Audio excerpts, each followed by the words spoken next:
사랑과 은혜가 풍성하신 하나님, 주일 담임 목사님이 통해 주신 생명의 말씀으로 큰 은혜를 누리게 하시고 우리의 신앙과 믿음을 굳건히 세우기 위해 다시 한번 주님의 성전 거룩한 말씀의 자리로 불러주심을 감사합니다. 육신의 정욕과 이생의 사랑에 물들었던 저희의 죄를 용서하여 주시고 생명의 길, 소망의 길을 걷는 천국 백성 삼아 주시옵소서. 십자가 앞에 베드로와 같이 실패의 자리에 섰던 우리를 다시 일으켜 주시고 십자가 앞에 무리들과 같이 무지한 우리의 심령을 깨우시는 주님, 마리아와 같이 순전한 믿음으로 주님을 의지하며 나아갈 때에 세상의 풍랑 가운데 휩쓸리지 아니하고 인생의 푯대가 되시는 주님만을 붙잡는 축복의 한 날 되게 하실 줄로 믿습니다. 사모함으로 달려나온 모든 성도들의 삶 속에 하나님과의 친밀한 영적 교제가 이루어지게 하여 주시옵소서. 온 세상 열방을 다스리시는 주님, 코로나의 재확산을 막아주시어 막연한 두려움을 이겨내고 일상이 온전히 회복되는 은혜 내려 주시옵소서. 그러나 이 모든 것이 인간의 탐욕과 죄악 때문임을 깨닫고 진리 되시는 주님 앞에 진실한 마음으로 회개하고 순전한 믿음으로 하나님의 창조의 질서를 거스르지 않도록 인도하여 주시옵소서. 하루속히 우크라이나의 전쟁 그치게 하시고 폐허가 된 땅에 온전한 치유와 회복의 역사를 이루게 하여 주시옵소서. 집중호우와 태풍의 영향으로 어려움 가운데 있는 모든 백성들의 긍휼히 여기시고 온전히 회복되게 하여 주시옵소서. 테러와 전쟁, 기근과 자연재해로 고통당하는 열방에 하나님의 거룩한 영이 운행하시어 하늘 소망 허락하여 주실 줄로 믿습니다. 이 나라 민족을 사랑하신 하나님, 우리 대한민국이 하나님을 경외하며 공의가 실현되는 은혜의 땅이 되게 하실 줄로 믿습니다.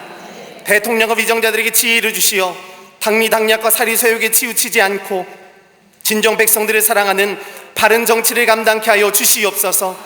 부정과 부패는 사라지고 경제가 회복되며 사회, 문화, 교육, 외교의 모든 분야에서 상생과 화해, 하나됨의 역사가 있게 하여 주시옵소서.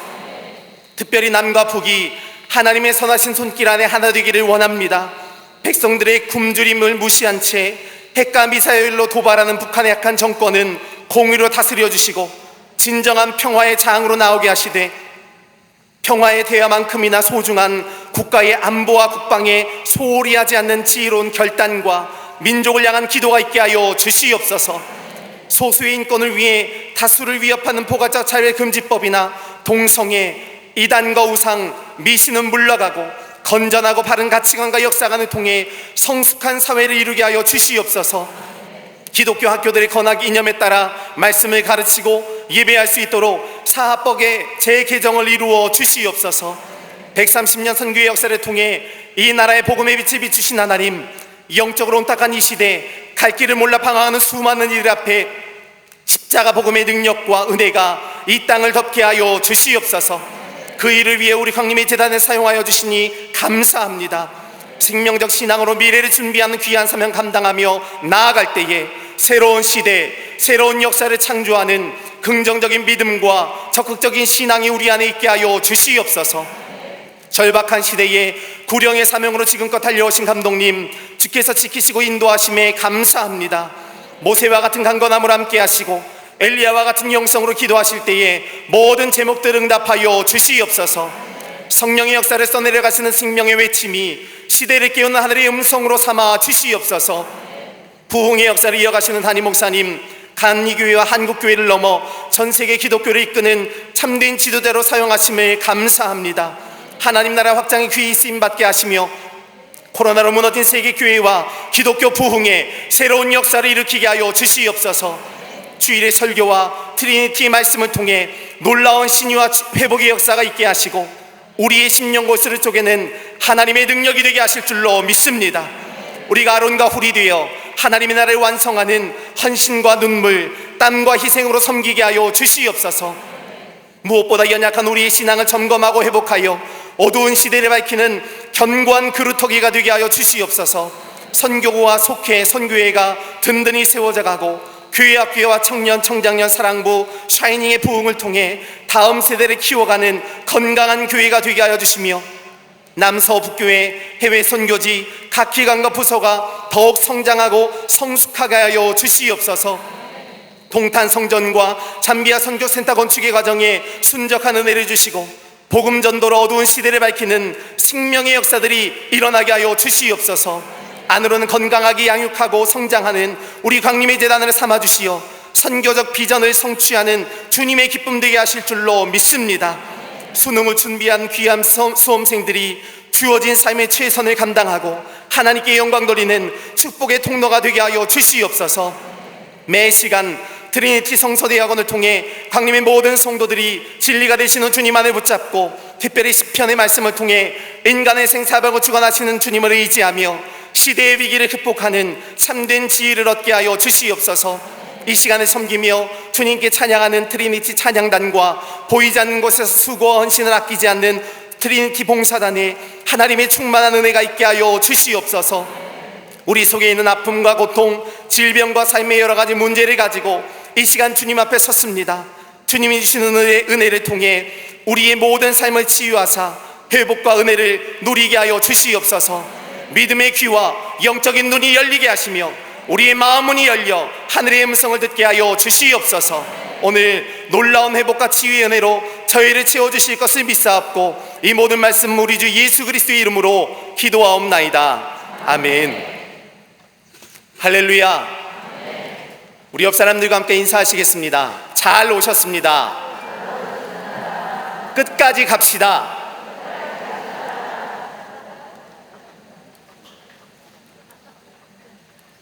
교회 행사 광고 드리겠습니다. 여선교회 연합회에 모임이 있습니다.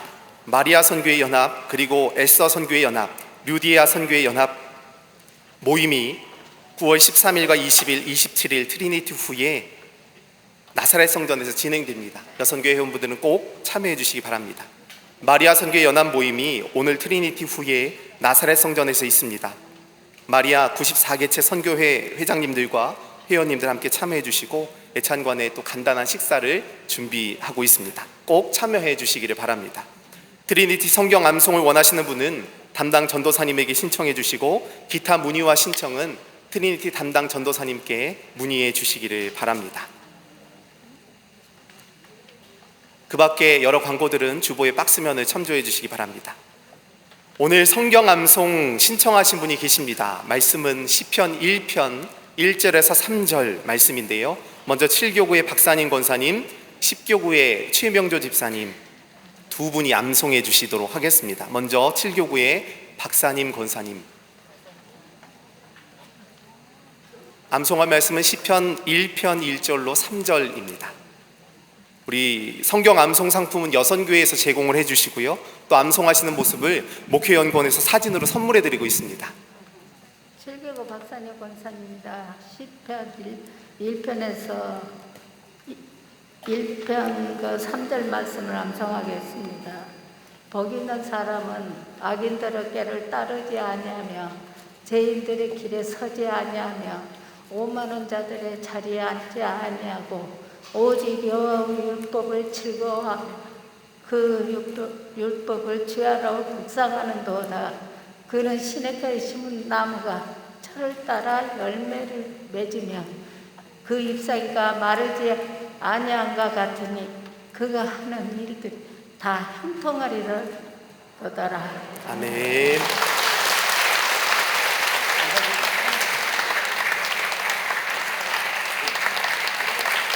네, 10교구의 최명조 집사님,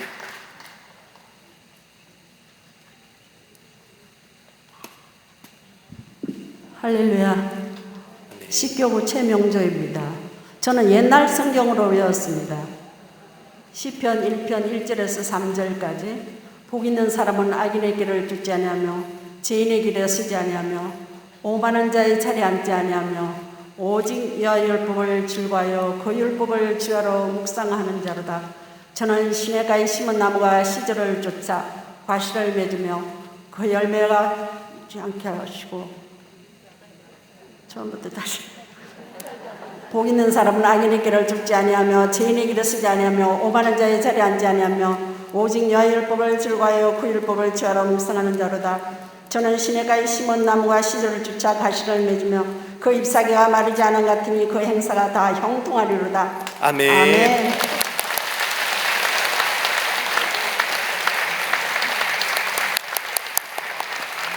다들 기대하고 사모하는 마음으로 신청을 하셔서 트리니티가 마치면 벌써 암송 요절이 다 끝난다고 합니다. 그러니까 트리니티 마치자마자 꼭 참여해 주시고 신청해 주시기를 바랍니다. 오늘은 시편 3편에서 5편까지의 말씀을 교독하시겠습니다. 시편 3편에서 5편까지의 말씀을 교독하시겠습니다. 남교회와 서교회, 북교회 성도님들도 함께 말씀을 교독하시고 마지막 절은 함께 읽도록 하겠습니다. 시편 3편에서 5편까지의 말씀입니다. 여호와여, 나의 대적이 어찌 그리 많은지요. 일어나 나를 치는 자가 많으니이다.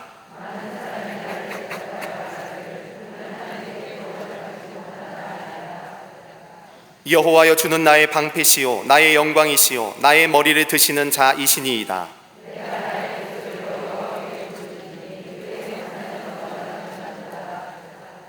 내가 누워 자고 깨었으니 여호와께서 나를 붙드심이로다.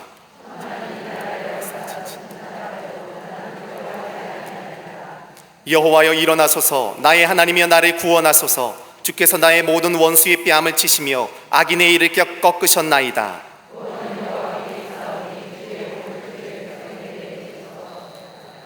내 의의 하나님이여, 내가 부를 때에 응답하소서. 곤란 중에 나를 너그럽게 하셨사오니 내게 은혜를 베푸사 나의 기도를 들으소서.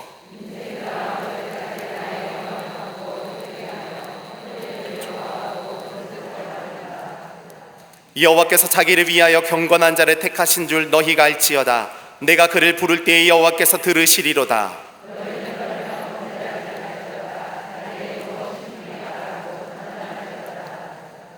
의의 제사를 드리고 여호와를 의지할지어다.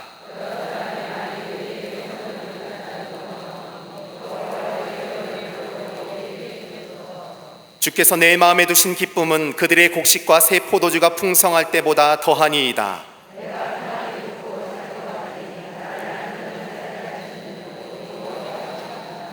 여호와여, 나의 말에 귀를 기울이사 나의 심정을 헤아려 주소서.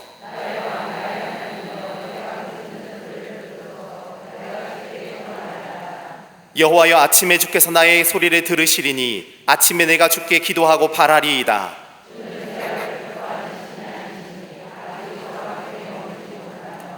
오만한 자들이 주의 목전에 서지 못하리이다. 주는 모든 행악자를 미워하시며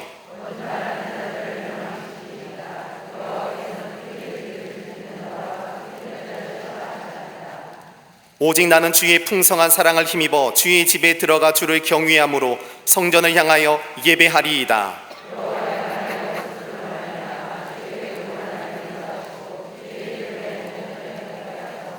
그들의 입에 신실함이 없고 그들의 심중에 심이 악하며 그들의 목구멍은 열린 무덤 같고 그들의 혀로는 아첨 하나이다.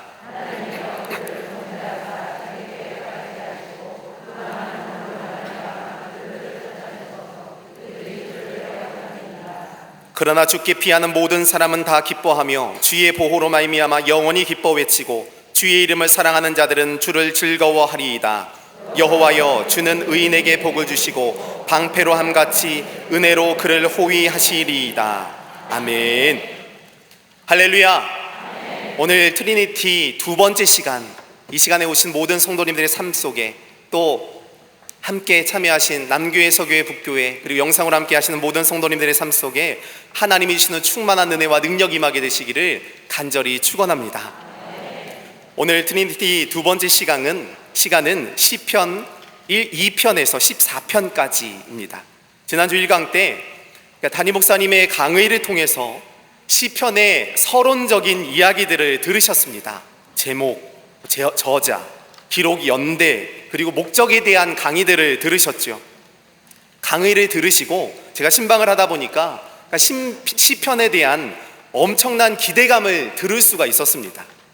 담임 목사님께서 세례를 받으러 오실 때 항상 성도님들께 추천하시는 성경이 있죠. 바로 구약의 시편과 신약의 요한복음 말씀입니다. 왜일까요? 우리의 인생이 녹아져 있기 때문에 그렇습니다. 인생의 희노애락이 이 150편의 구절마다 녹아 있다라는 거죠. 기쁨과 슬픔, 즐거움과 괴로움, 희망과 절망, 고통과 회복, 아픔과 치유, 삶과 죽음. 성경의 위대한 점이 무엇인지 아십니까? 인간의 삶이 담겨져 있다는 것입니다. 성경에 나오는 위대한 인물들이 있죠. 우리가 잘 알고 있는 아브라함, 이삭, 야곱, 모세, 요셉, 다윗, 솔로몬, 베드로, 바울. 공통점이 무엇입니까? 물론 하나님이 쓰신 사람들입니다. 그런데 그 내면을 살펴보면요, 그저 한 인간에 불과했다라는 것입니다.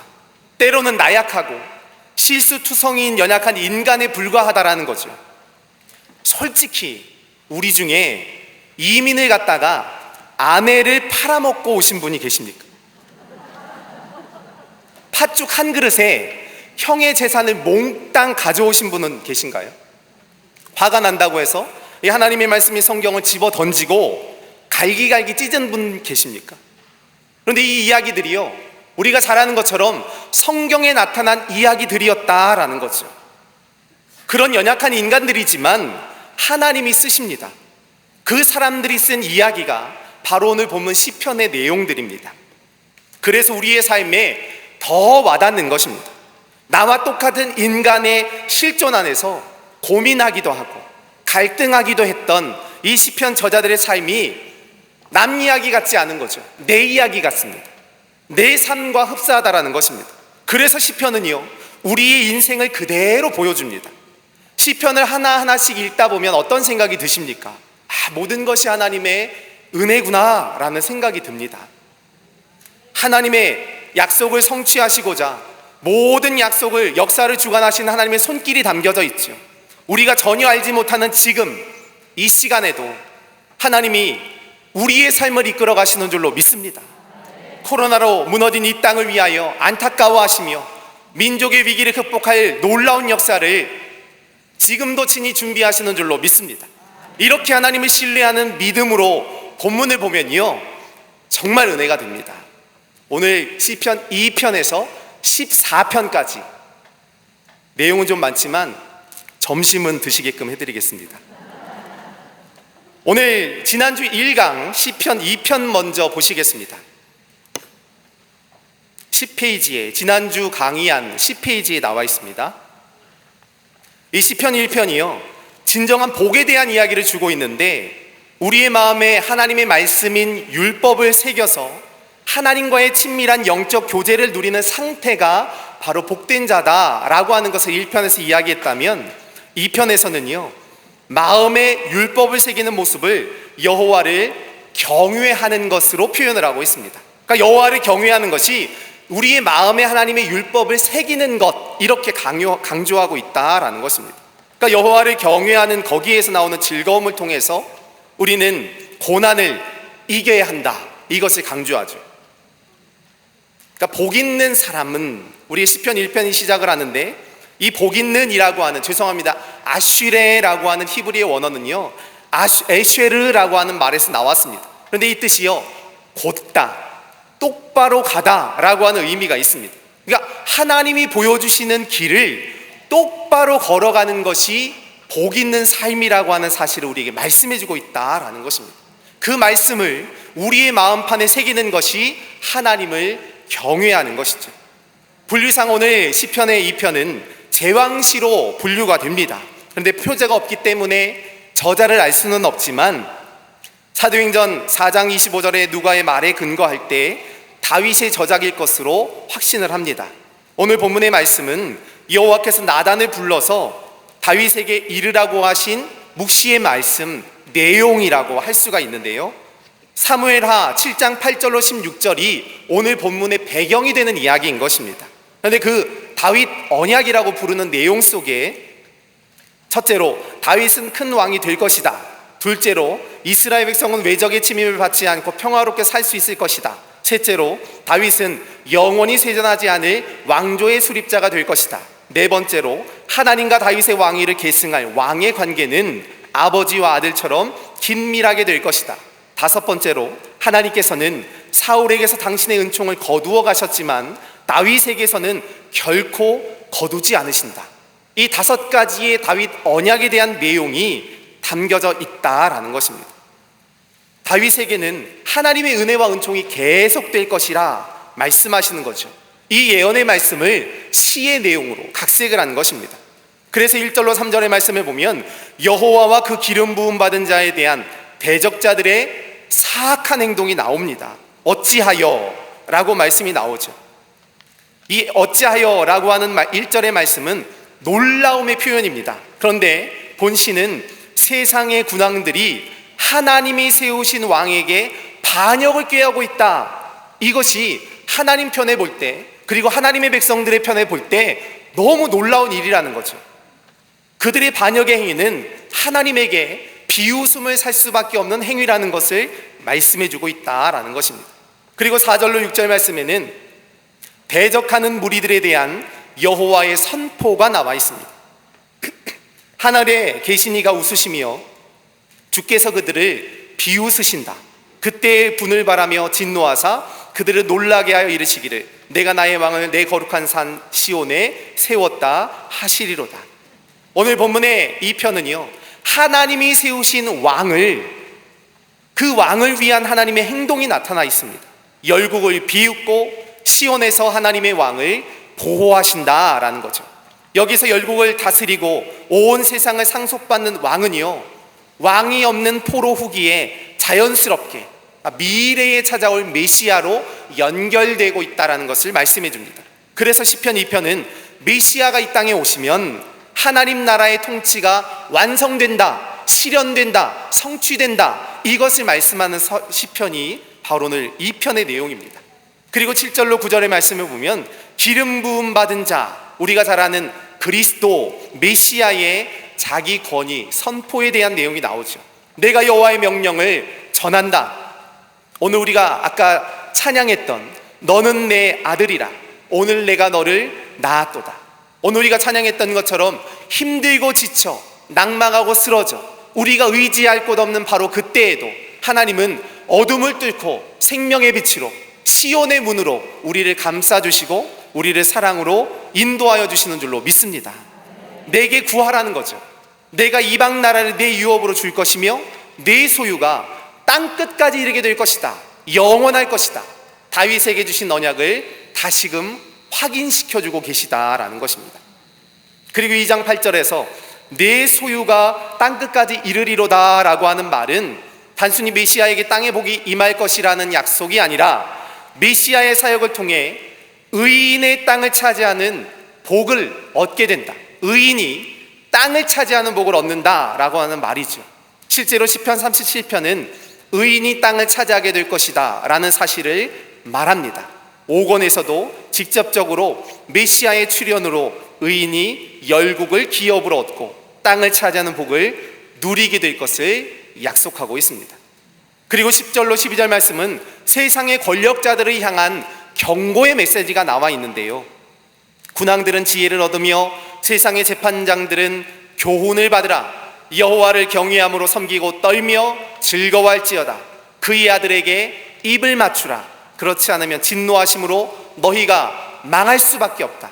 그의 진노가 급하시다 라고 이야기하죠. 결론적으로 이 11절로 12절의 말씀은요, 우리가 땅을 차지하는 복에 대한 말씀이었는데 여호와를 경외하는 자가 땅을 기업으로 얻는다라고 하는 분명한 메시지를 우리에게 주고 있는 것입니다.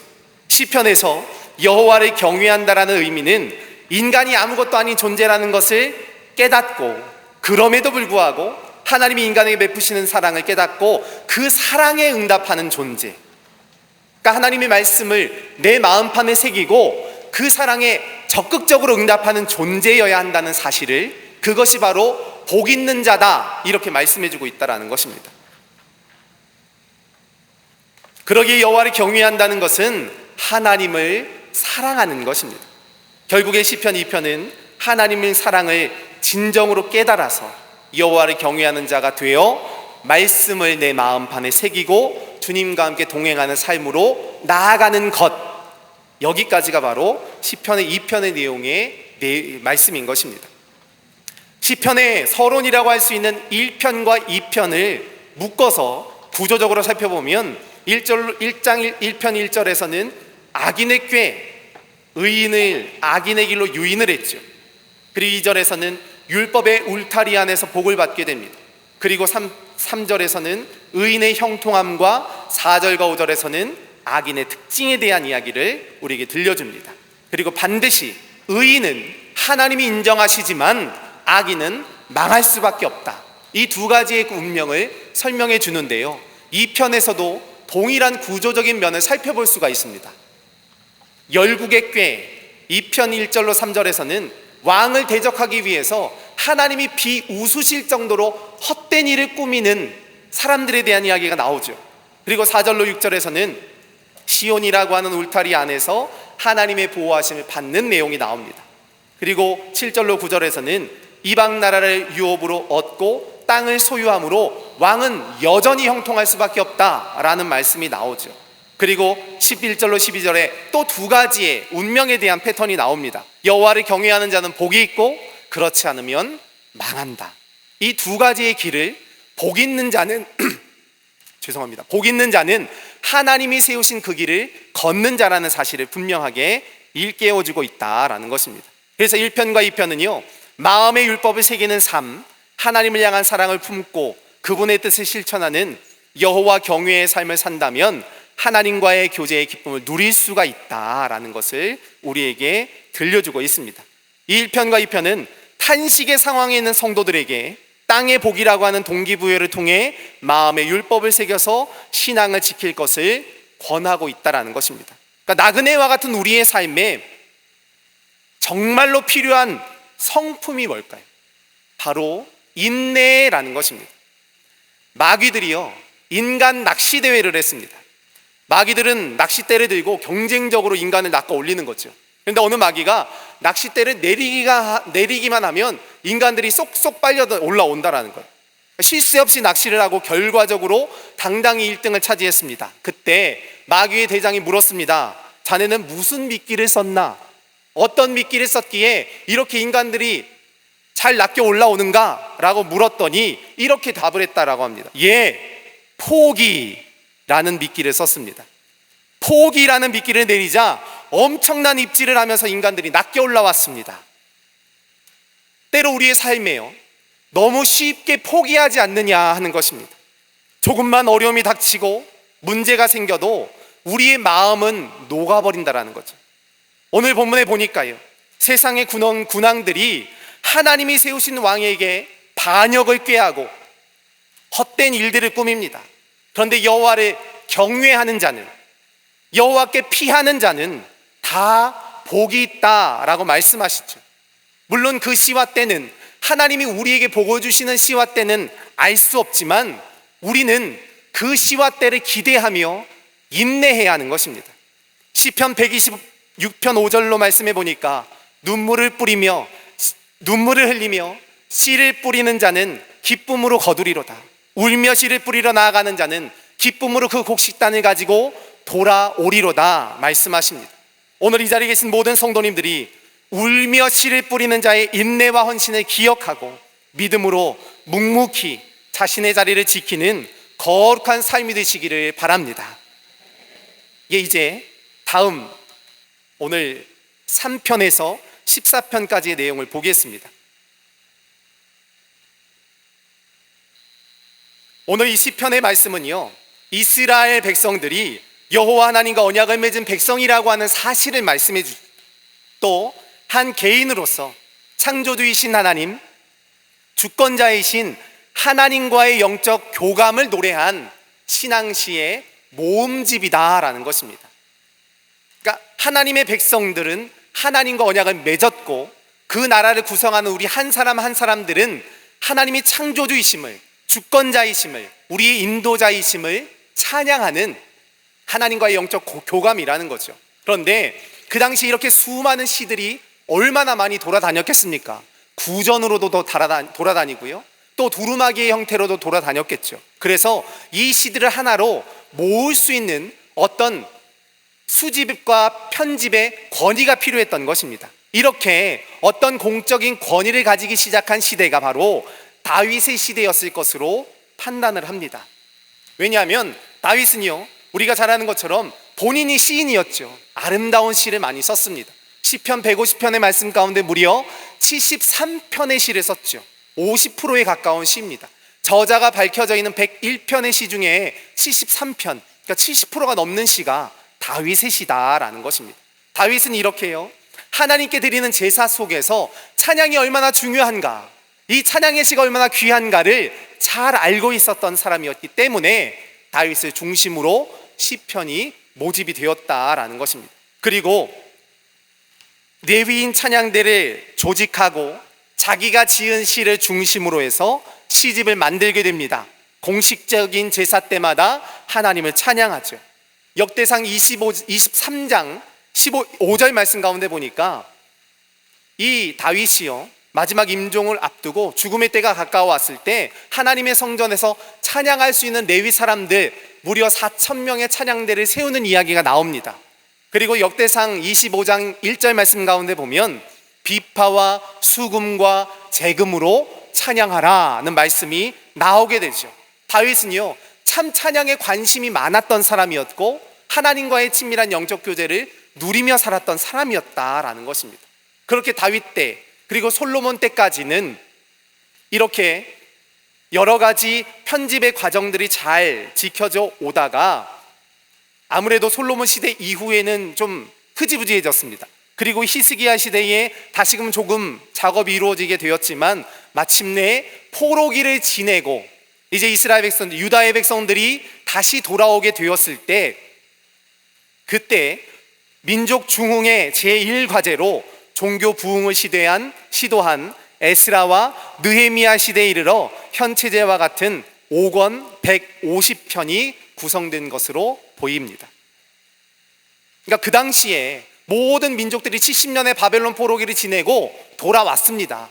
정치적으로도 경제적으로도 교육이나 도덕이나 가치관으로 이 백성들을 모을 수 있는 방법이 없었던 거죠. 그래서 학사 에스라 그리고 느헤미야를 중심으로 어떤 일들이 벌어졌는가? 말씀으로 돌아가자는 운동이 있었습니다. 우리가 지지난 학기에 보았던 것처럼. 그리고 그 시대에 하나님의 말씀을 쉽게 백성들에게 접하게 할 수 있는 시편의 메시지들이 이렇게 차용되었다라는 것입니다. 그 중에 1권의 41편 중에 무려 37편이 다윗의 시이죠. 감사와 찬양, 탄식과 참회, 지혜, 예언에 대한 내용들이 담겨져 있다라는 것입니다. 그러니까 다윗은요, 어찌 보면 시편에 절대적인 영향력을 가지고 있었던 사람이었습니다. 다윗은 우리가 잘 아는 것처럼 사랑받은 자라고 하는 이름의 뜻을 갖습니다. 사랑받은 자. 유다 지파의 베들레헴에 속한 이새의 막내 아들이었죠. 이스라엘의 마지막 사사였던 사무엘은 하나님의 명령으로 이 베들레헴에서 이스라엘의 왕으로 정하신 다윗에게 기름을 붓습니다. 사실 아버지의 양떼를 돌보느라 그 기름 붓는 자리에 참석도 못했었습니다. 그만큼 인정받지 못하던 아들이었는데요, 허드렛 일을 감당하던 사람이었는데 이 다윗이 기름 부음을 받게 되죠. 그리고 이 사울에게 진출하게 되는 것입니다. 악령으로 시달리던 사울을 위해 악기를 연주하는 궁중의 악사로 지내기도 했습니다. 궁중 악사.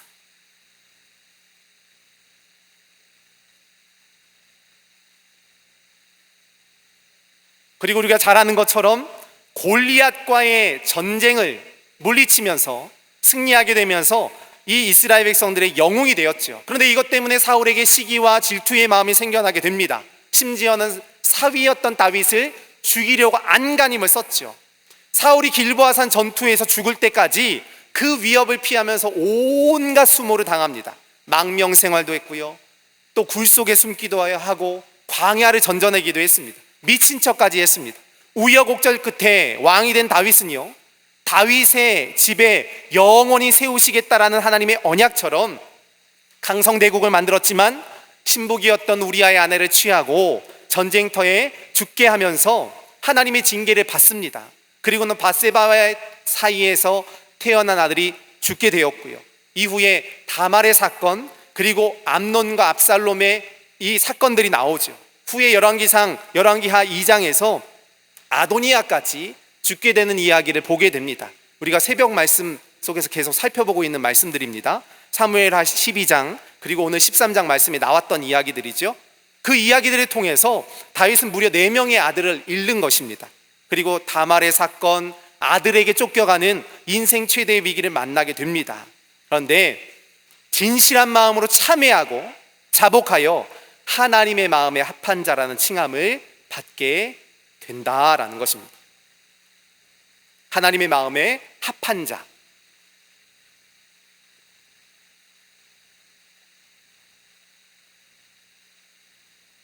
하나님의 마음에 합한 자. 그리고 뒤에 적어드린 표는요, 그러니까 시편의 표제들이 나옵니다. 이따가 좀 살펴보게 될 텐데 그 표제에 나와 있는 제목을 중심으로 해서 다윗의 생애와 연결된 시편들을 좀 적어드렸습니다. 후에 한번 보시면 되겠습니다.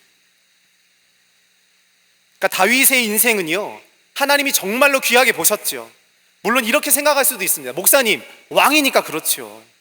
그러니까 절대 권력인 왕의 권세와 권력을 가졌으니까 물론 당연히 그렇죠. 아쉬운 점도 없습니다. 그런데 생각해 보면요, 그래서 더 어렵지 않았을까? 그 사람의 진짜 됨됨이는 내가 그 자리에 섰을 때 나타나는 것입니다. 목표를 위해서 달려갈 때는요, 정직합니다. 순수하죠. 변함이 없고 한결같습니다. 목표를 달성 못했으니까. 그런데 그 목표에 달성했을 때, 정말 내가 바라고 원하던 그 자리에 섰을 때 진짜 우리의 모습이 나타나는 것입니다. 이스라엘의 초대 왕이었던 사울이요, 처음에 얼마나 겸손했습니까? 아버지의 암나기를 찾기 위해서 사방을 돌아다녔죠. 왕으로 백성에게 칭송을 받을 때 왕으로 이렇게 찾는데 안 보이는 것입니다. 어디 숨었나 봤더니 큰 진보다리 뒤에 숨어서 벌벌벌벌 떨고 있는 사울의 소심함, 겸손한 모습을 보았습니다. 그런데 그가 손바닥을 확 뒤집었죠. 사무엘 선지자가 오기 전에 제사를 지냈습니다. 아말렉 왕이었던 아각을 죽이라고 심판하라고 했더니 그냥 살려두었습니다. 재물을 뒤로 빼돌렸죠. 자기 판단으로 왕의 역할을 감당했던 것입니다. 그 자리에 섰을 때 진짜 내 모습이 나오는 것입니다. 그리고 또 언제 내 모습이 나올까요? 바닥을 쳤을 때입니다. 이제는 2판 4판이다. 그러니까 내가 여기까지 왔는데, 내려갔는데 뭐 아쉬울 게 뭐냐, 그런 생각이 들지 않겠습니까? 그런데 다윗은 그 모든 자리에서 한결같은 믿음을 가지고 있었던 것입니다. 그래서 하나님께 인정받았던 거죠. 왕으로 있을 때나 압살롬에게 쫓겨갔을 때나 그 바닥을 쳤을 때나 높은 자리에 있을 때나 한결같은 마음과 믿음이 있었던 것입니다. 다윗은요, 자기의 자리에 만족할 줄 아는 사람이었던 것입니다. 목동일 때나 왕이 되어서나 한결같은 이유가 뭘까요? 자기 분수를 알고 만족한 거죠. 한자어에 만족이라고 하는 단어가요, 가득하다, 차다, 찰 만자를 쓰고요, 족자는 그러니까 발 족자를 씁니다. 그러니까 왜 굳이 그냥 발 족자를 쓸까? 발목까지 차올랐을 때 거기서 멈추는 것이 진짜 행복이다, 이런 의미가 있다고 하더라고요. 그러니까 만족이라고 하는 한자를 보면요, 우리의 진짜 행복은 욕심을 최소화할 때 얻을 수 있다는 사실을 말씀하고 있는 것입니다. 종종 우리는요, 목까지, 머리 끝까지 차올라야 만족스럽다라고 생각을 하죠. 우리 어떻습니까? 뷔페 가면요, 허리띠부터 클러 놓으시잖아요. 제가 이런 말씀을 안 드리려고 했는데, 제가 저희 아이들 동물 도감을 보니까 돼지도 자기 위장의 70%만 채운다고 합니다. 근데 우리는요, 90%, 100%, 120%를 채우고 나중에 사이다를 드시죠. 이게 돼지 같다고 놀릴 필요가 없다는 거죠. 그러니까 우리의 만족은 이 세상 것들에 의하여 좌우되지 않습니다. 우리의 인생의 만족은 오직 여호와를 앙망할 때, 섬길 때 되고요, 우리의 만족은 하나님이 나를 눈동자와 같이 늘 보호해 주신다는 확신을 가질 때 오게 되는 줄로 믿습니다. 오늘 시편 내용들이요, 인생의 롤러코스터를 타고 있는 다윗의 이야기가 나와 있습니다. 오늘 시편 3편의 말씀 가운데 보니까 다윗의 이름으로 된 최초의 시죠. 영역에 눈이 멀어 아버지를 죽이려고 덤비는 아들과 그의 일당을 피해 목숨이 경각에 달린 지경에서 이 시를 썼습니다. 어떤 마음이었을까요?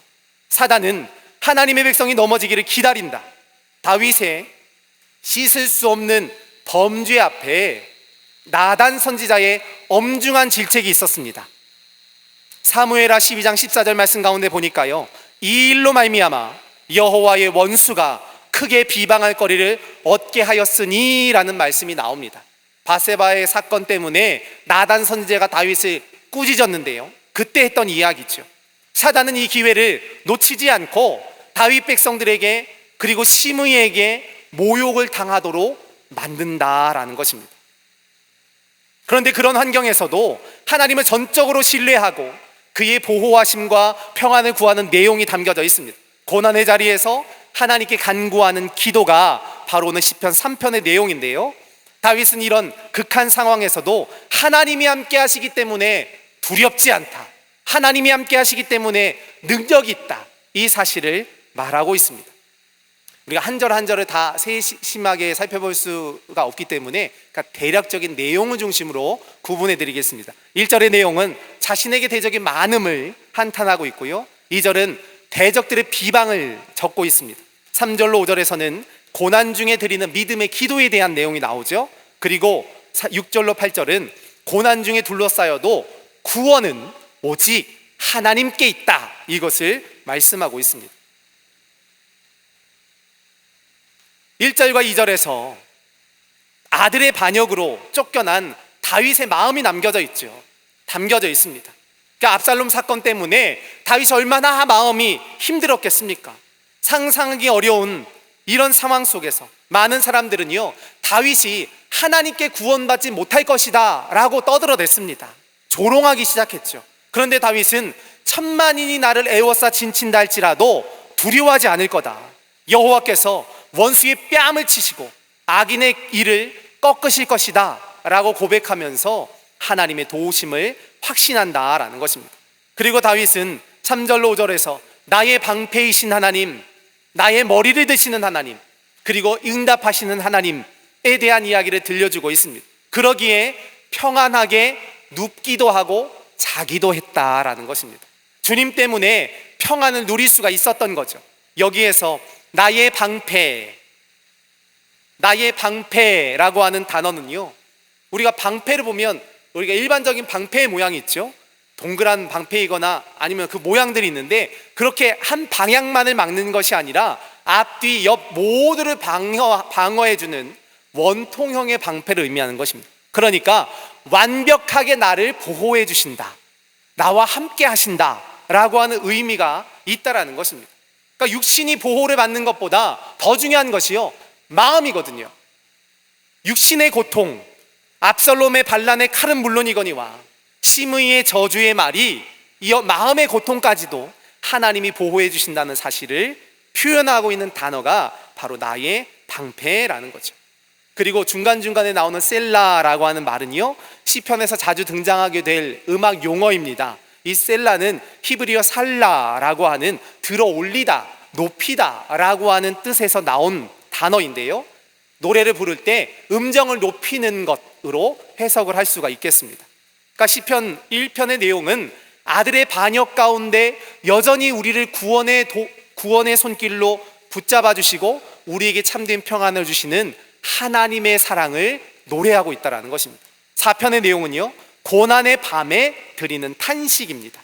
4편과 5편은 직접적인 역사적인 배경이 나오지 않지만 일반적으로 다윗의 최대 위기였던 압살롬의 시대였을 것으로 생각을 합니다. 아까 살펴본 3편의 말씀이 표제에도 나와 있는데 아침에라고 하는 표제가 나오죠. 아침을 맞이하는 다윗의 감격을 노래한 아침 찬송시. 그래서 후대의 사람들은 아침 예배 때에 이 찬송을 불렀다면요, 4편의 찬송은요, 두려운 밤조차도 평안히 맞이할 수 있는 저녁 찬송시로 불려지게 됩니다. 3편은 아침 찬송시, 그리고 4편은 저녁 찬송시, 그리고 5편은 아침에 낭독되던 시로 알려지고 있죠. 그러니까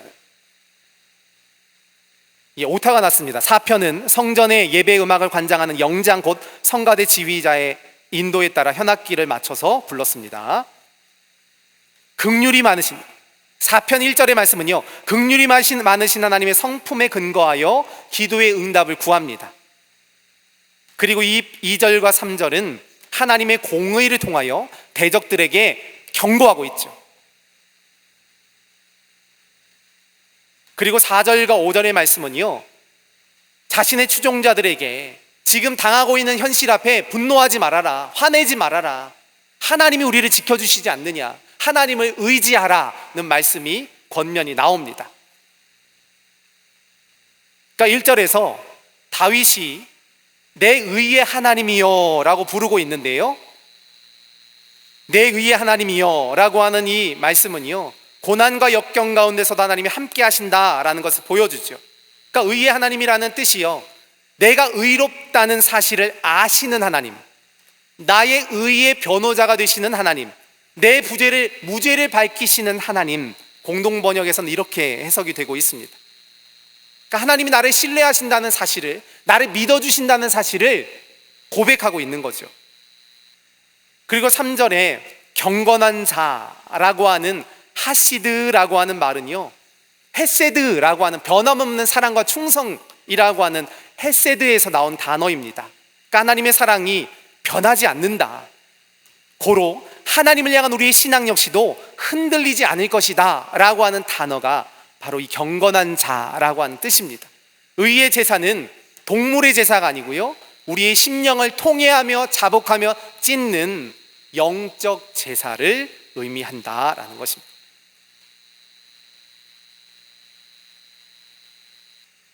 영적 제사입니다.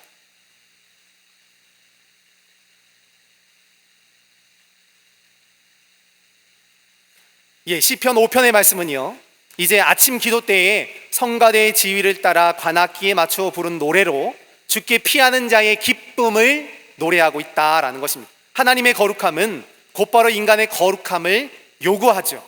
오직 그 거룩함의 요청에 순종하는 자만이 하나님의 보호하심을 경험할 수가 있다라는 사실을 노래하고 있습니다. 그러니까 하나님만이 자기 문제를 해결하실 수 있는 권세와 능력을 가지신 분, 4절로 6절은 악을 미워하시는 하나님의 의로우심을 찬양하고 있고요, 7절로 10절은 하나님의 공의에 근거하여 하나님이 원수를 심판하실 거야, 심판해 주십시오 간구하는 내용이 나오죠. 그리고 11절과 12절은 오늘 본문 시편 5편의 핵심적인 키워드인 하나님의 보호하심, 하나님이 그 어떤 상황과 환경 가운데서도 우리를 보호하신다. 왜? 하나님은 의로우신 분이기 때문에, 나의 나된 것을 나보다 더 잘 아시는 분이기 때문에 우리를 보호하신다라고 하는 내용이 담겨져 있습니다. 다윗은요, 아침마다 자신이 드리는 기도 소리를 주님이 들어주신다라고 생각을 하고 있어요. 그래서 그 아침에 간절한 마음으로 나의 사정을 하나님께 호소하고 있는 것입니다. 1절에 나의 심정이라고 하는 말은요, 나의 탄식, 나의 앓는 소리를 의미한다라는 것입니다. 한숨 짓는 거죠. 하나님, 지금 내 마음 아시죠? 내가 얼마나 힘들고 아픈지 아시죠? 이렇게 자기의 앓는 소리를 낸다라는 거죠. 내가 얼마나 속이 상한지 하나님 알아봐 주세요. 하나님 내 입장이 어떤지 아시잖아요. 대개 이런 경우에는요, 방에 들어가서 이불을 뒤집어 쓰고 누워있지 않고 굳이 아픈 몸을 이끌고 소파에 누워서 이불 밖으로 얼굴을 내밀고 마치 아이가 옹알이 하는 것 마냥 그렇게 앓는 소리를 낸다라는 거죠. 그렇게 우리가 하나님의 보호하심, 하나님의 인도하심이 있기 때문에 우리가 어떤 상황, 어떤 환경 가운데 있든지 간에 나의 신음하는 소리를 들어주시는 하나님을 왕으로 모실 수 있다라는 것입니다. 하나님을 진정한 왕으로 섬기고 나의 왕으로 부르짖어 간구하는 것, 이것이 바로 하나님의 모습이라는 사실을 이 시편의 기자가 노래하고 있습니다. 그러니까 4절의 말씀처럼 악은 정의의 편에서 결코 수용될 수 없고 교만한 자들은 감히 주님 앞에 설 수 없다라는 것입니다. 여기에 멸망시키다라고 하는 단어는요, 반드시라고 하는 의미가 담겨져 있습니다. 하나님이 반드시 심판하신다. 물론 그 시와 때를 우리는 알 수 없지만 하나님은 하나님의 때에 하나님의 방법으로 역사하여 주시는 줄로 믿습니다. 여기 또 싫어하신다라는 말은 아주 역겨울 정도로 지독하게 미워하신다는 뜻을 의미하고 있습니다. 그들의 목구멍은 열린 무덤 같고 그들의 혀는 언제나 아첨만 일삼는다라는 것입니다. 다윗은 악인에 대한 심판을 촉구하는데요, 이 심판의 순서가 정죄, 자기 꾀에 빠짐, 추방이라고 하는 형태로 순서가 진행된다라는 것입니다. 6편 말씀에 이제 고난의 때에 성전을 향해 드리는 기도입니다. 다윗의 시 인도자를 따라 현악 8째 줄에 맞춘 노래인데요, 시편 6편의 말씀은 시편에 등장하는 7편의 참회시 가운데 한 편입니다.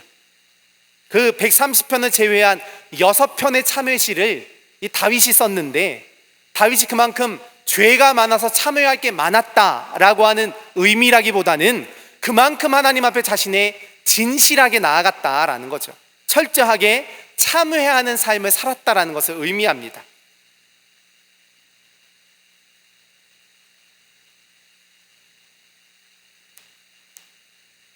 이 현악 8째 줄이라고 하는 이 스미닛이라고 하는 표현은요, 그러니까 8개의 현을 가진 악기의 가장 저음인 8음에 맞추어서 자신의 죄를 회개하고 자복했다, 이런 의미로 해석을 할 수가 있습니다. 그래서 1절로 3절에서는 자신의 범죄로 징계를 당하여 영육이 떨리는 고통을 하나님께 호소하고 있죠. 그리고 4절로 7절에서는 곤경에서부터 하나님 나를 구해 주십시오. 8절로 7절에서 10절에서는 하나님의 사죄에 확신을 근거하면서 원수들에 대한 승리를 선언하고 있습니다. 그러니까 시편 3편과 5편까지의 말씀이 고난에 처한 의인을 돌보시는 하나님의 보호하심, 하나님의 보호에 초점을 맞추고 있다면 6편은요, 그 보호하심을 위해서 내가 뭘 해야 하느냐, 회개해야 한다, 참회해야 한다, 우리의 죄를 자복해야 한다 라고 하는 말씀을 의미하는 거죠. 그래서 1절은 다윗이 당하는 고난과 슬픔이 자기의 죄에 대한 하나님의 노여움으로 느껴져서 괴로워하고 있습니다. 그런데 주님의 분노가, 주님의 책망이, 주님의 진노가, 징계가 죄를 돌이키게 하신 하나님의 사랑이라는 사실을, 그 사랑의 표현이라는 사실을 이야기하죠. 6편 1절에 여호와여 주의 분노로 나를 책망하지 마시오며 주의 진노로 나를 징계하지 마옵소서. 내가 수척해지고 내 뼈가 떨립니다 라고 하는 표현이 나오죠. 그러니까 2절과 3절에 나오는 이 떨리다 라고 하는 표현은요, 숨 쉬지 못할 정도로 극심한 심령의 고통을 의미하는 것입니다. 그래서 그 뼈가 아프게 될 정도요, 그런 고통이 찾아오게 되었다는 사실을 말씀해주고 있는 거죠. 잠언서 17장 말씀에 심령의 근심은 뼈를 마르게 한다라는 말씀처럼 회개와 후회의 마음을 뜻하는 거죠.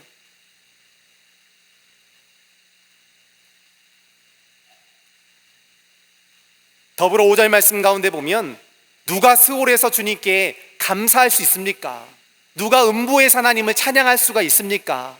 하나님, 내가 음부에 내려가지 않도록, 스올에 내려가지 않도록 나를 구원해 주십시오 라고 하는 내용이 나와 있죠. 그런 탄식이 밤마다 흐르는 이 눈물의 모습으로 우리에게 보여지고 있다라는 것입니다. 밤마다 흐르는 눈물로 침상이 홍수를 이루고 침대를 적시고 있음을 고백하고 있는 것입니다. 그렇게 오늘 이 시편의 기자인 다윗은요, 하나님께만 초점을 맞추고 있는 것입니다.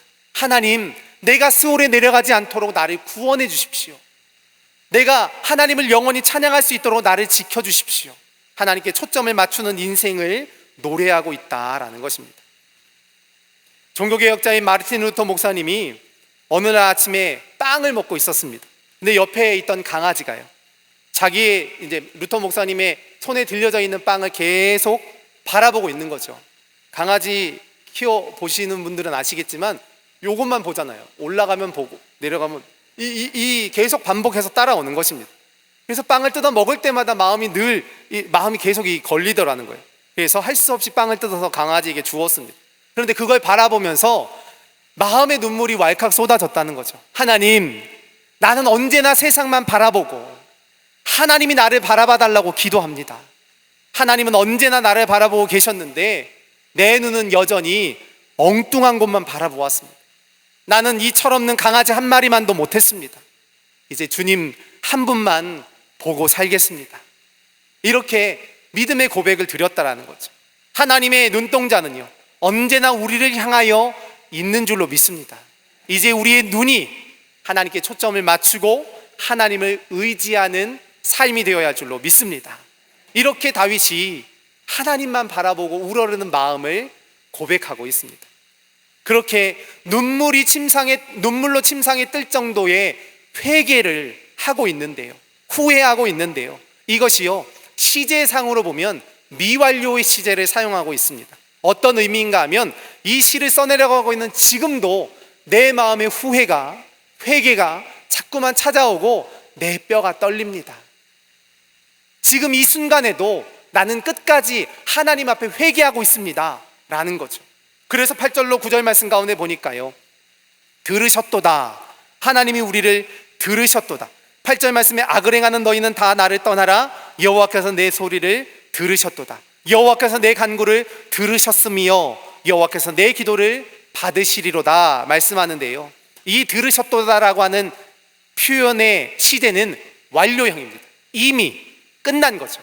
하나님은 이미 우리의 고통하는 소리, 신음하는 소리, 앓는 소리마저도 다 듣고 계시며 이미 우리를 구원하시기로 정하시고 그 응답이 이루어졌다라는 것입니다. 그 주님을 바라보는 삶을 노래하는 것이 바로 오늘 시편 6편의 이야기입니다. 시편 7편의 내용은요, 다윗의 시가욘이라고 적혀 있습니다. 베냐민 구시의 말을 따라 여호와께 드리는 노래입니다. 이 시편 7편은 원수들에게 쫓기던 다윗이 자신의 무죄함을 주장함으로 의로운 재판장이신 하나님께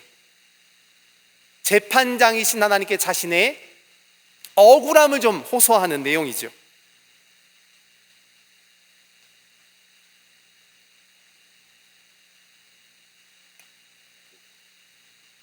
그러한 탄식의 시를 노래합니다.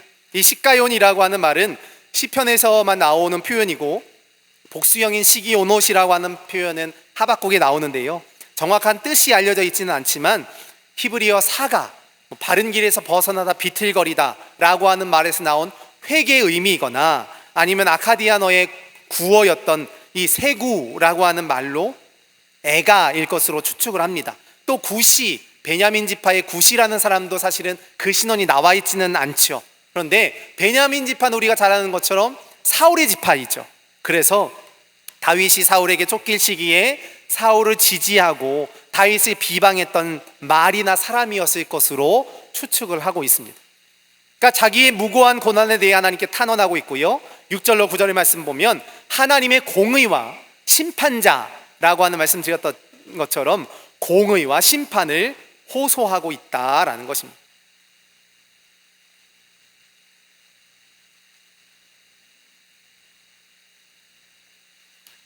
하나님께서 의로운 자를 구원하시되 악인은 끝까지 심판하실 것이다 라고 하는 사실을 고백하고 있다라는 것입니다. 다윗은 이 시를 통해서 하나님께 공의와 구원을 요청하고 있죠. 공의는 하나님의 심판과 연결이 되지만 이 심판이 하나님 의인을 구원하는 것이기에 하나님 편에 서 있는 다윗에게는 아주 절실합니다. 하나님은 세상의 심판자이십니다, 공의로우신 분입니다 라고 고백하는 이유는 그래야 자신이 구원받을 수 있으니까, 악인을 물리쳐 주시니까. 2절에서 얼마나 다윗을 향한 핍박이 센지요, 사자라고 하는 표현을 씁니다. 힘이 센 원수가 나를 억누르고 있다라는 거죠. 그는 사냥의 표적이 되어 쫓기면서도 하나님 앞에 구원을 요청하고 있다라는 것입니다. 사냥의 표적.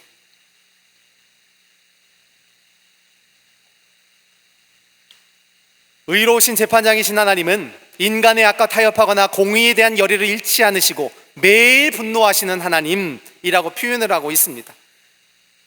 그런데 여기에 매일 분노하신다라고 하는 이 표현이요, 11절에 나오죠. 하나님은 의로우신 재판장이시며 매일 분노하시는 하나님이시로다. 그러니까 상습적으로 화를 낸다라고 하는 의미가 아니라 하나님을 분노하게 하는 악인의 일들이 매일같이 반복되고 있다, 여기에 초점을 맞추고 있는 거죠. 사람의 마음속 생각을 낱낱이 살피시는 하나님을 향하여 악인을, 그 뿌리를, 악행을 뽑아주시고 의인을 굳건하게 세우십시오 라고 하는 말씀, 그 공의로우신 하나님을 향한 감사와 신뢰를 표현하고 있습니다.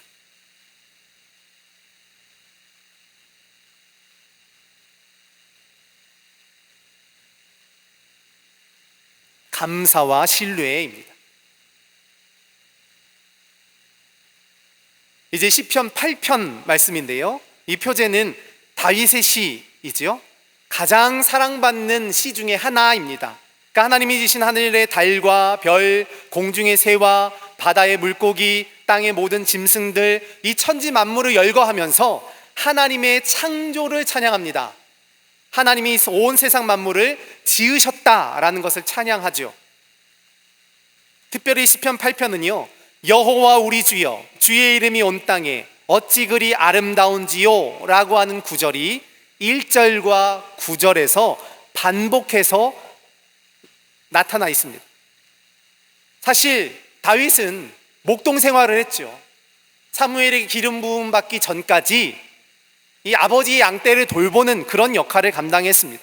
그렇게 목자의 모습으로 이 광야에서 어떤 생각을 했을까요? 문득 밤하늘의 달과 별을 바라보던 중에 영감을 얻게 되죠. 그렇게 기록하였을 것으로 여겨집니다. 깃딧이라고 하는 것의 정확한 의미는 알 수가 없지만 두 가지로 크게 해석이 되는데요, 블레셋 이 가드라고 하는 가드 지역에서 사용했던 악기의 이름이거나 그 가드풍의 군대 행진곡이었을 것으로 추측을 하게 됩니다.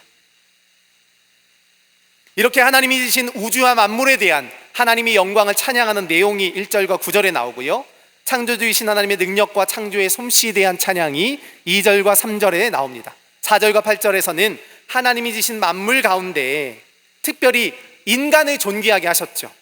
그래서 만물을 다스릴 수 있는 권한을 우리에게 주십니다. 그 권한을 찬양하는 내용이 나와 있습니다. 여기 아름답다라고 하는, 아띠르라고 하는 표현은 강력하다, 탁월하다, 위대하다, 이런 의미가 있죠. 다윗은요, 하나님의 위엄과 영광을 찬양하고 있다라는 것입니다. 창세기 1장 말씀 가운데 보면 하나님의 놀라운 창조의 이야기가 나옵니다. 저는 오늘 이 시편 8편의 내용이 사실 많이 오버랩이 됐는데 창세기 1장 5절 말씀에 보면 하나님이 빛을 낮이라 부르시고 어둠을 밤이라 부르셨다라는 구절이 나와요. 저녁이 되고 아침이 된 이는 첫째 날이라 했죠. 우리 동양 사람들, 한국 사람들은 하루의 시작이 아침입니다. 이른 아침이면 하루를 시작하고 저녁에 끝을 맺죠. 그런데 하나님의 방법은 다르다라는 것입니다. 인간은 빛으로 시작하여 어둠으로 끝이 납니다. 생명으로 시작하여 사망으로 끝이 나고요. 그런데 하나님이 시작하시는 하루하루는 전혀 달랐다라는 것입니다. 오늘 창세기 1장 5절과 8절과 13절, 19절, 23절, 31절의 말씀을 보면 저녁이 되고 아침이 되니 라는 구절이 계속 나옵니다. 하루의 사역이 끝나실 때마다 똑같은 말씀이 나오는데요, 하나님의 창조는 어둠에서 시작하여 밝음으로 끝이 난다는 것입니다. 저녁에 시작하여 아침으로 끝이 난다는 거죠. 우리는 캄캄한 밤이 되면 낙심하고 절망하고 좌절하고 쓰러집니다. 그런데 하나님의 때는 다르다라는 거죠. 그 어둠의 때에, 그 캄캄한 밤중에 하나님의 역사가 이루어지는 줄로 믿습니다. 유대인의 지혜서인 이 탈무드의 내용을 보면요, 이런 유명한 이야기가 나옵니다. 하나님 우리 인간의 눈을 만지실 때 왜 인간의 흰자위로 사물을 바라보는 게 아니라, 그러니까 검은 눈동자를 가지고 우리가 사물을 판단하게 되죠. 왜 그럴까? 물론 의사 선생님들이나 여러 학자들에게 물어보면 금방 과학적인 답을 얻을 수가 있지만 이 탈무드에는 이렇게 해석을 하고 있습니다. 너희의 서 있는 자리가 아무리 어둡다 할지라도 너희의 인생이 눈동자와 같이 캄캄하다 할지라도 낙심하지 말아라. 절망하지 말아라. 오히려 그 어둠을 통해서만이 너희가 사물을 바르게 볼 수 있고 밝은 미래를 볼 수 있다. 이렇게 교훈하고 있다라는 것입니다. 우리의 현실에 항상 밝고 기쁘고 좋으면 얼마나 행복하시겠습니까? 어둠도 있죠. 그런데 그 어둠 때문에 우리는 현실을 바르게 볼 수 있고 그 어둠으로 인하여 밝음을 보게 하시는 줄로 믿습니다. 그 찬양의 고백이 오늘 본문의 시편 8편인 것입니다. 오늘 2절에 주의 대적, 원수, 보복자들은 하나님의 창조를 부인하며 스스로 강한 힘을 얻고 있죠. 그런데 여기에 아주 반대되는, 대비되는 사람들이 등장하는데 바로 젖먹이와 어린아이들입니다. 이 젖먹이와 어린아이들을 대조시키면서 연약한 자들이 하나님의 창조를 인정하고 경배하는 모습을 통하여 오만한 자들을 깨뜨리심을 찬양하죠. 그래서 4절에 사람과 인자는 히브리어 가운데 가장 연약하고 유한한 인간의 특성을 강조할 때 쓰이고 있습니다. 이 사람이라고 하는 단어, 에노쉬라고 하는 말과 인자, 벤 아담이라고 하는 단어, 그러니까 아담이라고 하는 단어 안에 붉다라고 하는 뜻도 있지만 그 붉은 흙이라는 의미도 있으니까 흙으로 만들어진 존재, 사람과 인자가 너무 연약한 존재라는 거죠. 생각하다는 자카르, 기억하다라는 단어의 의미입니다. 한 번 생각하고 넘어가시는 게 아니고요, 항상 기억해 주십니다. 끝까지 우리를 기억해 주시고 직접 자신을 낮추어 돌보시는 하나님의 사랑을 의미하는 것입니다. 이 시편의 고백이요, 우리가 부르는 찬양의 아름다운 가사로 남겨져 있습니다. 오늘 특별히 이 시편 8편의 찬양을 제가 트리니티 찬양단에게 부탁을 드렸는데요, 이 찬양 안에 아름다운 하나님의 고백을 들으시는 거룩한 시간이 되시기를 바랍니다.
하나님께 영광의 박수 올려드리시겠습니다. 이 하나님을 찬양하고 있습니다. 하나님께서 우리의 만물을 창조하시고 우리의 삶을 인도하시며 함께 하신다라는 사실을 노래하고 있죠. 그리고 시편 9편의 이야기는요, 이미 하나님이 베풀어 주신 승리의 은혜에 대해서 감사하는 고백이 담겨져 있습니다. 여기에 제가 답관체라고 적어드렸는데, 그러니까 히브리어도 알파벳이 있죠. 우리가 영어의 알파벳 A, B, C, D, E가 있는 것처럼 그 A, B, C 각 단어마다 연결되어 있는 그러니까 시의 구절들이 있다라는 것입니다. 이런 것들을 답관체라고 표현을 하고 있는데 이 시편 9편의 내용이 그렇습니다. 히브리어 알파벳 한 글자 한 글자마다의 찬양 가사가 담겨져 있는 거죠. 그리고 문라벤이라고 하는 단어는 아들의 죽음이라고 하는 어떤 노래의 곡조에 맞춰 부르는 것으로 우리가 보고 있습니다.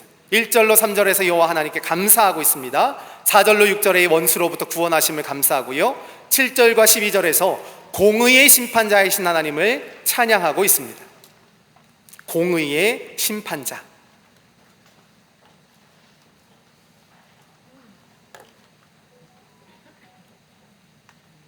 그리고 13절로 18절의 승리의 확신을 선포하며 하나님의 심판을 간구하고 있죠. 1절에서 주를 찬양할 뿐 아니라 주께 행하신 놀라운 일을 말하겠다고 이야기합니다. 기이한 일은 뛰어나다, 비범하다, 경이로운 일, 이런 의미가 있습니다. 인간의 시각에서 하나님이 이루신 모든 섭리를 의미하는 것이 바로 기이한 일입니다. 주님은 공정한 재판장이시기 때문에 주의 보좌에 앉으셔서 공정하고 정직하게 판결을 주십니다. 원수들은 멸망하여 그 성읍들은 뿌리째 뽑혀서 잿더미로 만드시고 아무도 기억하지 못하게 하신다라는 거죠. 그런데 반대로 여호와의 압제 가운데 있는 자들에게 소망이 끊어질 때 하나님은 우리의 유일한 피난처가 되어 주십니다. 유일한 피난처. 유일한 피난처.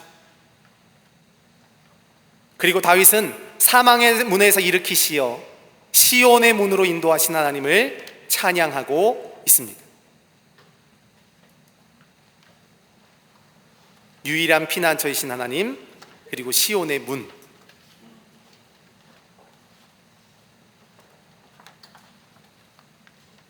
죽음의 위기에서 마치 모르드게를 높여주신 것처럼 원수들의 집요하고 반복적인 적대 행위에서 그를 높여주고 계시죠.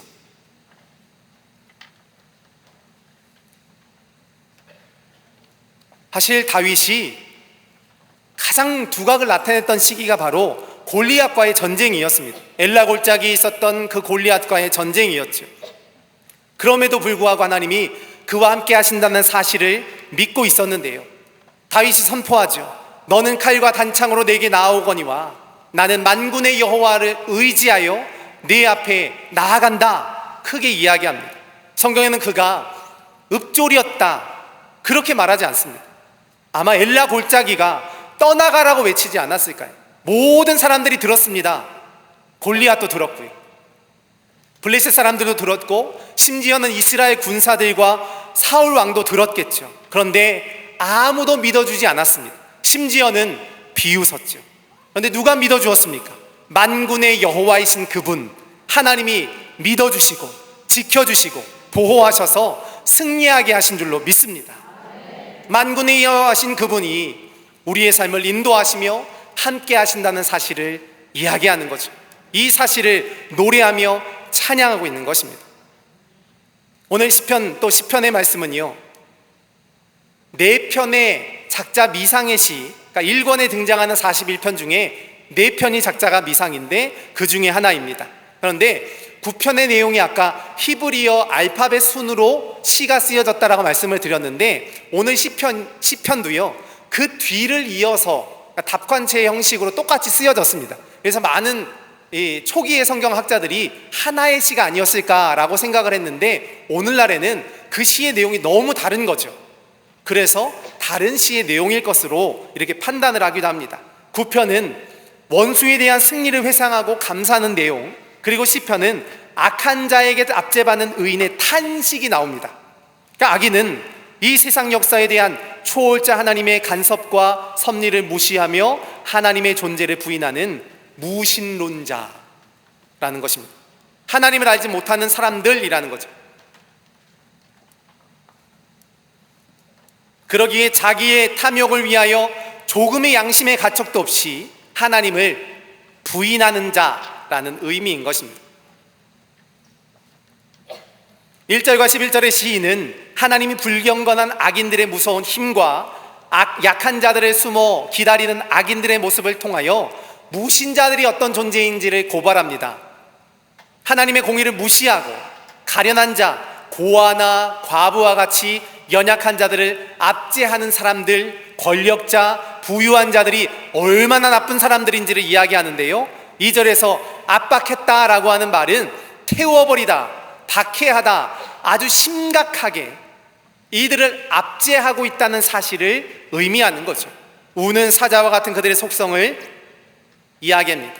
그리고 7절에 혀 밑이라고 하는 표현이 나오죠. 혀 밑이라고 하는 표현은 그러니까 혀에서 나오기도 전의 표현인 것입니다. 그러니까 말이 되기 이전의 생각을 의미하는 것입니다. 악인들은 입에서는 거주와 저주와 거짓, 협박이 가득하고 혀 밑에서는 생각으로 고난과 악이 가득하다는 사실을 의미하는 것입니다. 그래서 시편은 항변을 시작으로 신뢰로 끝이 납니다. 시인은 악이 가득하고 창궐한 세상에서 여전히 주권을 행하시는 하나님을 영원한 왕으로 모셔야 한다라는 사실을 이야기하고 있습니다. 그러면서 12절 말씀에 이야기하죠. 여호와여 일어나옵소서, 손을 드시옵소서. 손이라고 하는 표현은 우리가 잘 아는 것처럼 하나님의 권능을 의미합니다. 전능하신 하나님의 힘과 능력을 가지고 우리를 도와달라고 하는 표현이 바로 손을 드시옵소서라는 의미이죠. 11편입니다. 11편은 악인들의 비웃는 말을 들은 다음에 하나님이 어떻게 다윗의 피난처가 되어 주시는가에 대한 이야기를 나옵니다. 악인들은 다윗을 죽이려 하고요, 또 비방했습니다. 다윗, 너는 하나님의 구원받은 자가 아니야. 하나님이 너를 버리셨어. 하나님이 너를 조롱하시게 만들 거야. 수많은 비방이 있었지만 다윗은 그 상황 가운데서 하나님을 의지하고 안식을 얻습니다. 안정감을 얻게 되는 거죠. 왜냐하면 하나님은 그동안 수없이 많은 상황과 환경 속에서 자신을 보호하시고 함께 하시고 역사하셨기 때문인 것입니다. 그렇게 차원 높은 신앙에 동참하기 위해서 성결과 정직의 마음을 무장하라, 이렇게 독려하는 내용이 나오죠. 성결과 정직. 악인들은 비방했지만 다윗은 지금까지 돌보신 하나님의 은혜와 사랑을 생각하며 안식을 얻었고, 너희들도 그러기 위해서는 성결하라, 정직하라 권면하고 있는 말씀이 바로 오늘 11편의 내용입니다. 1절에서 내 산은 인간적인 방법과 수단을 의미하는데요, 산으로 도망가는 새처럼 인간의 위기와 위험에서부터 도망하라 충고의 내용이 나오죠. 그런데 다윗은 단호히 거절합니다. 세속적인 충고는 이 땅의 가치는 고려하지 않겠다. 피난처이신 하나님을 더 의지하겠다. 그러면서 등장하는 표현이 하나님 우리의 터전과 토대 그리고 기둥이라고 하는 뜻, 이 털은 토대와 기둥이라고 하는 뜻으로 인간사의 근간을 이루는 법과 정의와 도덕을 의미한다. 악인의 횡포로 법과 질서가 무너지고 도덕과 윤리가 떨어지며 공의와 진실이 흔들린다 할지라도 하나님의 터전이 우리를 보호하신다라는 의미가 있는 것입니다. 다윗 시대에는 사실은 아직 성전은 없었죠. 성막만, 이 언약궤를 모신 성막이 있었지만 하나님은 그런 장소에 매여 계실 수가 없었다는 것입니다. 4절의 말씀은 이 성전은 하나님의 뜻대로 살아가는 자들과 함께 하시는 다윗의 신앙을 표현하고 있는 것입니다. 이스라엘의 역사에 솔로몬 성전, 스룹바벨 성전, 헤롯 성전, 그 성전의 기초가 어디인가 하면 우리가 잘 아는 것처럼 모세의 성막이죠. 출애굽기 40장 말씀에 성막 봉헌에 대한 예배에 대한 이야기가 나오는데, 그 성막 봉헌식을 드릴 때 이스라엘은 감격하고 하나님은 구름으로 그 자리에 임재해 주십니다. 그때 성경은 이렇게 기록합니다. 40장 36절 이하에 여호와의 영광이 성막에 충만했다라고 적고 있는데, 여기에 이 충만하다라고 하는 표현은요, 그 성막의 내부가 하나님의 영광으로 가득했다라고 하는 의미와 함께 그 성막을 지탱하는 우리 한 사람 한 사람이 하나님의 통치를 받는다, 내가 하나님의 주권 아래 있다, 이런 의미가 있다라는 것입니다. 그래서 인생의 위기를 극복한다라는 거죠. 우리가 인생의 위기 속에서 하나님의 주권에 붙들림 바 된 하나님의 통치 아래에 있는 백성이라고 한다면 어떤 상황과 환경 가운데서도 흔들리지 않는다라는 것입니다. 그것이 바로 교회의 역할이죠. 다윗 시대에 아직 성전은 없었지만 다윗은 고린도전서 3장 16절의 말씀처럼 우리가 하나님의 성전인 것과 하나님의 성령이 그 안에 계심을 믿고 있었던 것입니다. 우리가 모두가 하나님의 성전을 지탱하는 야긴과 보아스가 되어 세상을 변화시키는 능력의 도구가 되게 하시는 줄로 믿습니다. 오늘 12편의 내용을 보니까요, 다윗은 이 억압하고 빼앗긴 자들을 위하여 구원을 호소하는 비탄의 성격을 가진다. 헛된 입을 봉해버리는 말씀의 순결함을 통해, 그러니까 악인들의 입을 어떻게 봉해할 것인가, 거짓과 아첨과 탐욕을 어떻게 틀어막을 수가 있는가, 말씀을 통해서다, 순결함을 통해서다, 여전히 하나님을 보호하신다, 이런 의미를 담고 있는 것입니다. 말씀의 순결함. 그래서 8절 말씀에 비열함이 가득한 세상을 고발하면서 정의와 진실을 바라고 있습니다. 정의와 진실. 하나님이 세우신 공의를 우리에게 이야기하죠. 이 땅의 사람들이 거짓과 아첨을 말하여 두 마음을 품는다. 거짓은 헛것을, 아첨은 미끈하게 꾸미는 것을 의미하는데 겉과 속이 다른 거죠. 그런데 바로 이제 5절 말씀 가운데 나오는 이제라고 하는 이 표현이요, 여호와의 말씀에 가련한 자들의 눌림과 궁핍한 자들의 탄식으로 말미암아 내가 이제 일어난다 이야기하고 있는데, 극도로 타락하고 경건한 자가 외로운, 소외된, 절망의 그 시점을 의미하는 것입니다. 그때 하나님이 일어나셔서 그들을 보호하신다는 거죠. 그리고 6절에 여호와의 말씀은 순결하고 확실한 말씀으로 흙 도가니에서 단련하고 7번 걸러낸 순은으로 악인의 거짓과 비교하고 있습니다. 그러니까 세상의 거짓과 아첨과 반대되는 단어가 나오는데요, 하나님의 말씀입니다. 여호와의 말씀은 사람의 말, 특히 4절의 악인들의 말과 달리 흠이 없고 순결하다, 흙 도가니에서 단련하고 7번 걸러낸 순은과 같다라고 하는 표현인 것입니다. 악인의 아첨과 거짓을 하나님의 말씀의 정결함으로 이길 수 있다는 것이 12편의 내용이었고요, 13편의 내용은 대표적인 탄식의 시입니다. 넋두리가 아니죠. 토로함이 아니라 하나님의 인자하심에 호소하면서 깊은 절망의 자리에서 확실한 신뢰와 소망으로 벗어나고 있다라는 것입니다. 1절과 2절에서 극심한 고통 중에 언제까지나 돌보시는 하나님, 이 하나님께 절규합니다. 하나님, 나를 돌아보아 주십시오. 그리고 3절과 4절에서 자신의 조속한 구원을 간구하고 있고요, 5절과 6절에서 자신의 간구를 들으신 하나님의 응답을 확신하며 찬양하고 있습니다. 그러면서 어느 때까지니까, 오늘 이 13편은요 어느 때까지입니까? 라고 하는 구절이 반복되는데, 이 아드 아나라고 하는 말이 4번이나 반복이 되죠. 이때 다윗의 마음이 어땠을까요? 절실한 구원의 손길을 구했는데 그림자도 보이지 않는 것입니다. 절망감이죠. 기다림의 끝이 어디냐? 답답한 다윗의 마음이 어느 때까지입니까? 라고 하는 말 속에 담겨져 있다라는 것입니다. 그러면서 다윗이 몸부림칩니다. 사망의 잠을 생각할 정도로 영육의 한계를 느끼며, 하나님, 제가 정말 힘들고 어렵습니다, 그 고백을 하고 있다라는 거죠. 원수들이 자신의 무너진 모습을 보면서 조롱하고 의기양양하지 못하도록 하나님께 버림받지 않았음을 깨닫게 해주십시오. 이것을 노래하고 있다라는 거죠. 그리고 14편, 오늘 14편의 말씀은 나중에 보게 될 53편의 내용과, 그러니까 구절별로 보면 흡사한 내용들이 많이 나옵니다. 거의 같죠. 그러니까 하나님을 찾지 않은 어리석은 세대에 대한 예언적인 지혜의 시입니다. 그러니까 10편, 12편과 같이 하나님의 심판과 이스라엘의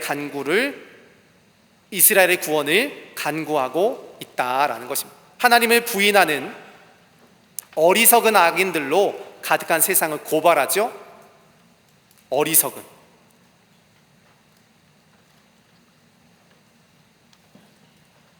그리고 하나님을 경외하지 않는 악인들에 대한 징벌과 하나님의 백성들의 최후 승리를 노래하고 있습니다.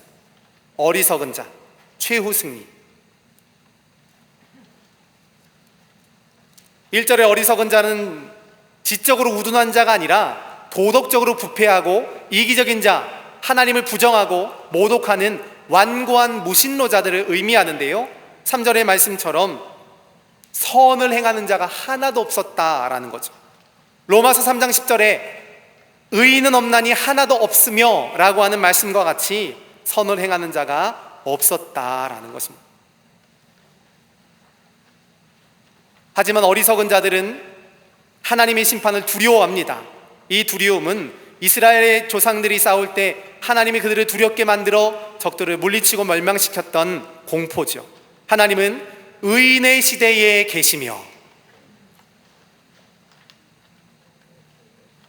의인의 세대에 계시며 끝까지 자기의 백성을 보호하실 것이라는 사실을 다윗은 이스라엘의 구원을 찬양하고 하나님이 원상복구해 주시어서 야곱의 기쁨과 이스라엘의 즐거움을 회복할 것으로 이 시를 맺고 있습니다. 여기까지 하겠습니다. 시편 5편 1절로 3절 말씀, 다음 주 요절입니다. 시편 5편 1절로 3절까지의 말씀입니다.